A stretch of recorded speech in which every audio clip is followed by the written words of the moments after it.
Do you swear or affirm to tell the truth, the whole truth, and nothing but the truth? Yes, ma'am. Could you please state your name Trooper James Cameron Wright, and where are you employed? Kentucky State Police, Post 4, Elizabethtown. Okay. What's your job there? Road unit, trooper, work the road basically. How long have you been in law enforcement? 4 years. Has all of that been with the state police? Yes. Okay. Talk to me a little bit. Well, tell me first, where are you from? I'm from Elizabethtown, Okay. born and raised. Okay. Tell me a little bit about what does it take to become a police officer? Well, you got to meet certain qualifications. I know for us, you've got to complete a 6-month academy, pass background checks, polygraph test, physical fitness test, and an entry written exam. Now, were you working for the Kentucky State Police in Elizabethtown on November 7th of 2020 at about 6:30 in the evening? Yes, ma'am. And did you have reason that day to make contact with Miss Chastity Brock? Yes, ma'am. Can you identify her, please? Yes, she's right there next to her counsel. Okay. All right. So, and now you have had a chance to review the in-car video that you provided to us, correct? Yes, ma'am. Okay. Now we're going to get to that in a second, but tell me about what happens when you first make contact with her after you pull her over and she stops her car. So when I go to pull over, we start going over to the right side of the road actually, and she actually... Hold on a second. This changes everything. You're about to hear testimony from a trooper who later admitted to lying under oath in a completely separate federal case. That doesn't automatically decide this trial, but it absolutely changes how every word is evaluated. So ask yourself, if credibility is the foundation of a case, what happens when that foundation starts to crack? And she actually puts on a left turn signal, which I thought was odd. But when she pulls over to the right, make contact with her,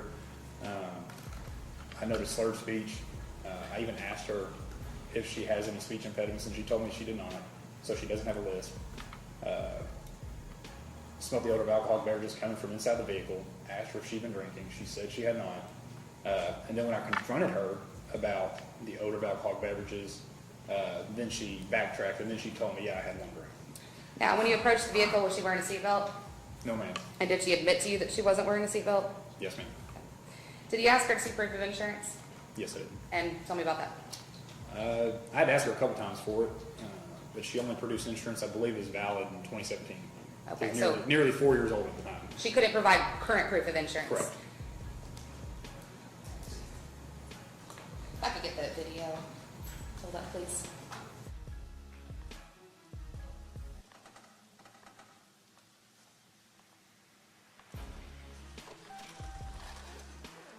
Be honest with me, okay, ma'am? Yes, sir. I'm gonna ask you one more time. How much have you had to drink tonight? I had a drink on the way down here. Okay. Let me ask you another question. Yes, sir. Do you have any type of speech impediments? Anything No, like that? no, Okay. sir, I don't. You're slurring the words very badly. Okay. Is it just one drink? Yes, sir. Okay. Judging off your slurred speech, you're... Okay. Well, nervous, you didn't know anything about me while you're driving, and you're driving forward. Okay. I was on the phone. I was talking to my friend or do the whole thing. I'm sorry. Okay. You're also not wearing a seatbelt. You weren't Yes, wearing it. sir. You weren't wearing it when it came up. No, sir, I was not. Okay. Let me see your insurance, please. Is this the only insurance card in the vehicle? Yes, sir. Okay. It's nearly 4 years old. Well, 2017. I mean, I know it's insured. I mean, I don't know. okay, what can I do? Walk back to the front of my car. Yes, sir. Do you take medications? I do. What kind of medications do you take? I just take Wellbutrin. I take levothyroxine. I take, it's just for my thyroid. Okay. You have a pain medication? No, sir, I don't. Okay. You have narcotics? No, sir, I don't. You want to do? Put your butt face in my car. Okay? Okay. You're gonna put your feet together. Yes? Step over to your right. Just look right there. Okay. You're gonna place your feet together. Keep your arms down to your side. Yes, sir. All right. Hold that position until I tell you to begin. Yes, sir. Okay. All you're gonna do now is you're gonna follow the tip of my finger using your eyes only. Yes, sir. Nothing else. Do you have any issues with your eyes? No, I don't. Still smell this odor of alcohol beverages coming off you. It's strong. Okay. Yes, sir. So you are going to be under arrest for DUI. You ever had a DUI before? About 20-something years ago. Okay. I need you to place your hands together like a man. Okay. Nothing illegal on your person. No.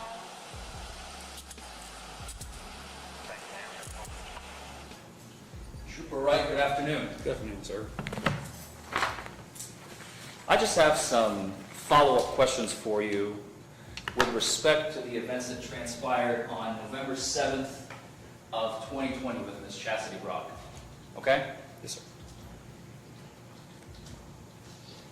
All right. Now, first things first, I think one of my most burning questions about this whole interaction when I first got this case, you know, this is 7.5, give or take, months since the start of the pandemic, correct? I'm not sure when it actually started, but probably, Around March, does that sound Yeah, about that right, sounds- of 2020? Right. And this is November Yes. of 2020. Yes, sir. Even the booking photo that was passed around that the jurors got to see of Ms. Brock that evening, even she has a mask kind of hanging off her neck, Right. right? You were not wearing a mask that night. Correct.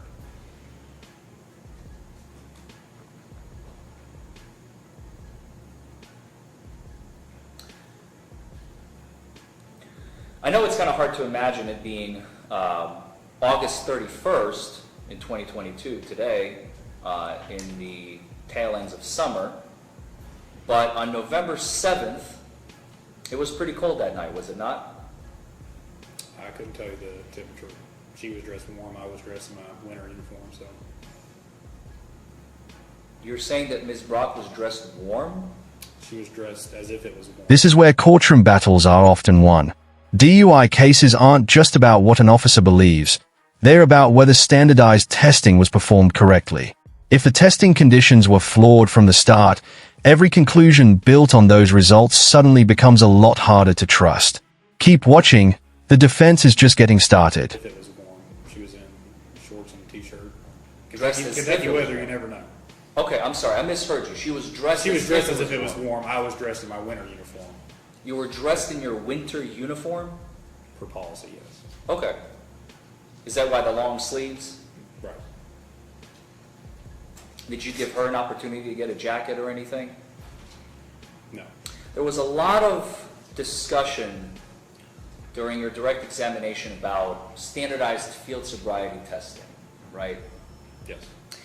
And you talked about how important it is to follow the training promulgated by what we like to call in the profession NHTSA, but it actually stands for, it's the NHTSA, the National Highway Traffic and Safety Administration, right? Yes, sir. There's a book, a very, very thick one of all the, you remember that book? I do, yes. You had to go through that book and then another book when you went through A-RIDE, the Advanced Roadside Impairment Detection Enforcement, right? Correct. So you kind of revisit that training, right? Before you take A-RIDE, you have to make sure that you know the standardized field sobriety testing back and forth, like the back of your hand, right? It's like a refresher, yeah. But they won't let you into A-RIDE unless you can show your medal with the standardized field sobriety testing, would they? I think that's right, yeah. At the very beginning. Does that ring a bell? I think that rings a bell, yeah. It's like I said, it's been 3 or 4 years since I've taken the course, so. No, that's fair. I just want to clarify for the ladies and gentlemen Yeah, of the jury. there's like an entry thing to it that you have to be at a certain standard, I would say, what they call it. Okay. And one of the things that the National Highway Traffic and Safety Administration manual promulgates, as they have it written down on how you are trained, certain individuals should not be administered standardized field sobriety testing. Is that correct? What do you mean by certain individuals? Like, People over the age of 65, for example, correct? I believe the manual says that the results are skewed a little bit if they're over 65. Doesn't mean you cannot put them through field sobriety, but they're not, I would say they're as reliable. So the results could be compromised, I believe is what the manual says. Does that ring a bell? I don't know the exact word, but I know that they're not as concrete, I would say, as if 20, 30-year-old person. Not as reliable, using a word that you Yeah, said. that'd be, yeah, I believe the language in the manual, and please correct me if I'm wrong, I read it a while back, there's a section that says, if the standardized field sobriety tests are not performed in accordance with the standards in this manual, the results of the tests may be compromised. Does that ring a bell? If you're telling me that's what it says, then I'll take your word for it. I can't correct you because I don't know the exact Okay, language on it. all right, fair enough. But we both agree that it's, if not that language, the reliability is put into question of the results of the tests, That's of fair. course, right? That's fair. And one of this group of individuals that should not be administered these tests because the results may be compromised is anybody that is 50 or more pounds overweight. Do you remember that? I remember there is something in there about weight. Yeah. I just don't know the specifics on that. How tall and how much did Ms. Brock weigh on November 7th, 2020, the night of her arrest? Do you remember? I'd have to look at the citation to look at her statistics on there. Would it refresh your recollection if I showed you a copy of the citation? More than likely. If I may approach, Your Honor? Yes. I have a much larger copy there. That's fine. This is the two-page copy of the citation of Ms. Brock on the night of her arrest, correct? Yes. This is the copy we received from the Commonwealth. It's not as polished as the Commonwealth's copy, since they kind of squish 2 pages together under one, the 2 pages of your citation. Can you find on there, I believe it's on the top right-hand side, her height and her weight? And could you tell us what that is to the jury? I'm just going off how I see it on here. It looks like it's 5'8", 5'8", 155, 5'8", 150. Mine's more clear over there. And I apologize, my copy is just a little, there we go. This is much more legible. Thank you. 5'5", 185. Did you say 5'5", 5'5", 185? 185. Yes, sir. Okay, if I may approach, Your Honor? Yes. Does that refresh your recollection of that night? I mean, I don't really try to look too much into someone's weight, but if that's what it was, and that's what it was. I'm not asking if you tried to insult Ms. Brock or not. I'm simply asking you, did you follow procedure when you filled out the citation, you filled out the details of her height and weight, yes or no? The citation would either be correlating with what she's told me she weighs or what her driver's license would say. Okay, I'm not just making up a weight and putting it on there, if that makes sense. I would sure hope not. It's kind of awkward to ask, especially a woman about the weight. I understand, I don't and know. it's something we have to talk about Right. because the validity of these tests could be I compromised. understand that. I can't tell you how I came to 185. It was either her telling me it was 185 or off her driver's license telling me 185. I don't know. Do you remember before she began the walk and turn test? I couldn't make it out exactly, but she said something about her thighs touch as she walks. Do you remember that? Squishy legs? Squishy legs? Yeah. I think that's what she said she had. Okay. She said that, and we heard that on video, I believe. I think she right? said it once or twice, yeah. Okay.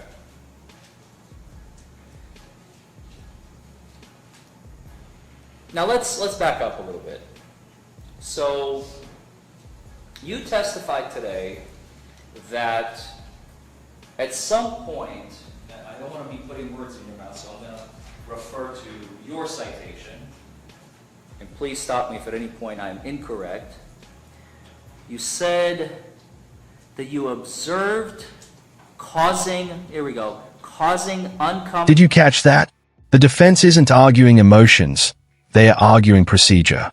Jurors often pay close attention when an officer struggles to explain the very training manual they are expected to follow. That's the kind of testimony that can quietly shift an entire courtroom without anyone raising their voice. Oncoming traffic to stop in the middle of the road. Yes. Where was that on video? I don't know if the video captured it or not, but the traffic that was coming initially after I pulled out on her was the traffic that had to slow down to a stop. So your video camera did not capture that incident, correct?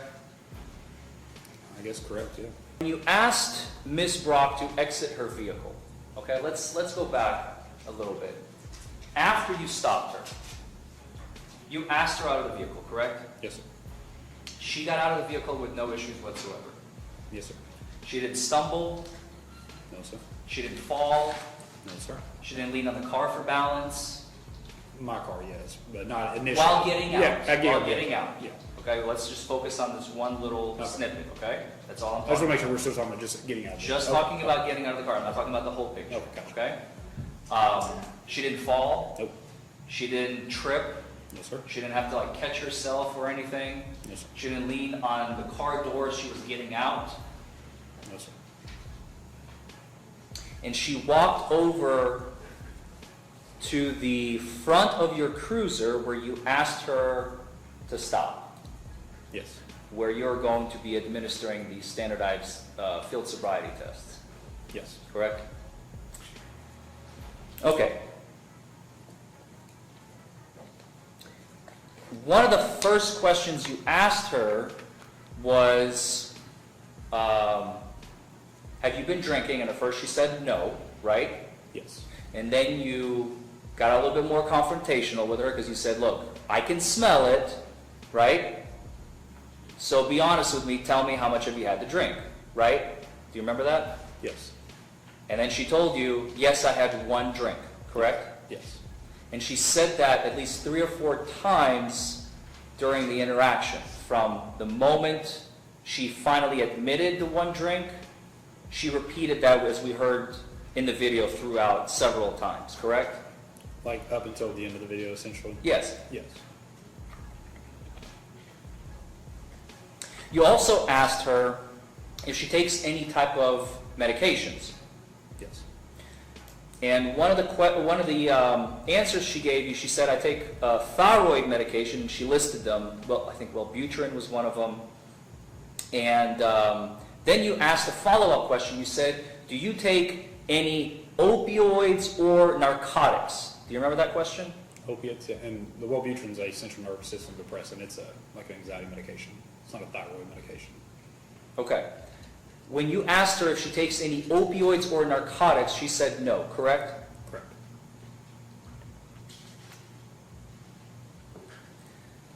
After you administered the standardized field sobriety tests and she was placed under arrest, there is a moment where you ask her to give you the phone number of her aunt. Do you remember that? Yes.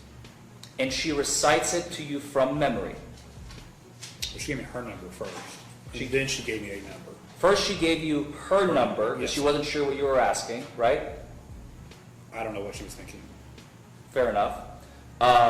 And then she gave you her aunt's number, Yes, and Betty. with whom you spoke to on the phone. Yes.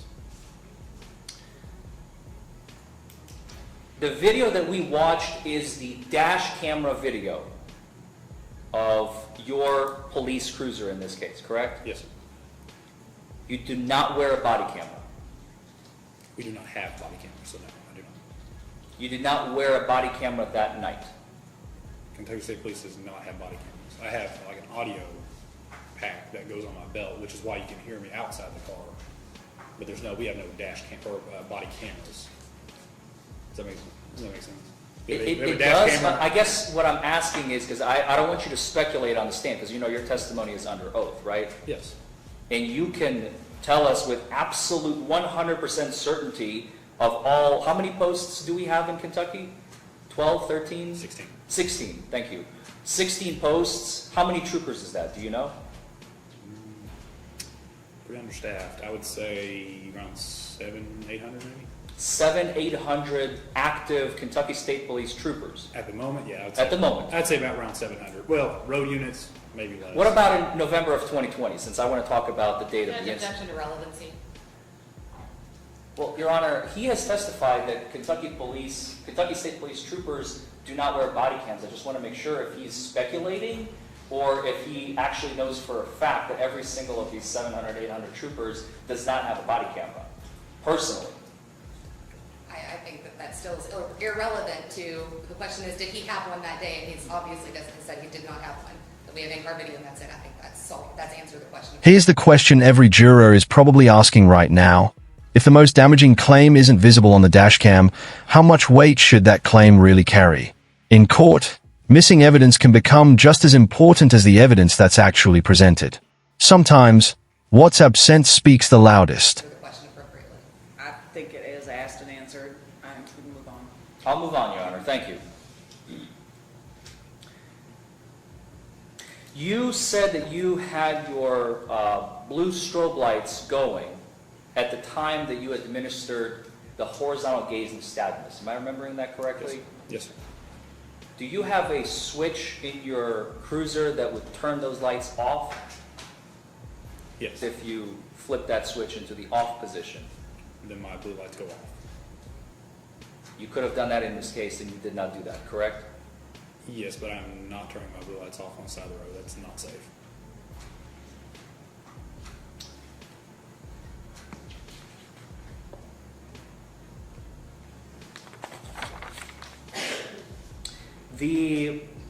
Let's talk about the post-arrest arrival at the jail. Since you testified that you did not have a body camera, and we have not received any video after this current video has stopped, I imagine that there is no video preservation of your interaction with the registered nurse, Courtney. I don't know if the jail has video. Okay. Were you present in the room when Ms. Brock's blood was drawn from her vein? With 100% certainty, I can't tell you if I was or not. I'm 99 times out of 100 I am. But in this case, I couldn't tell you with 100% certainty. No, so you don't remember? I don't recall. No.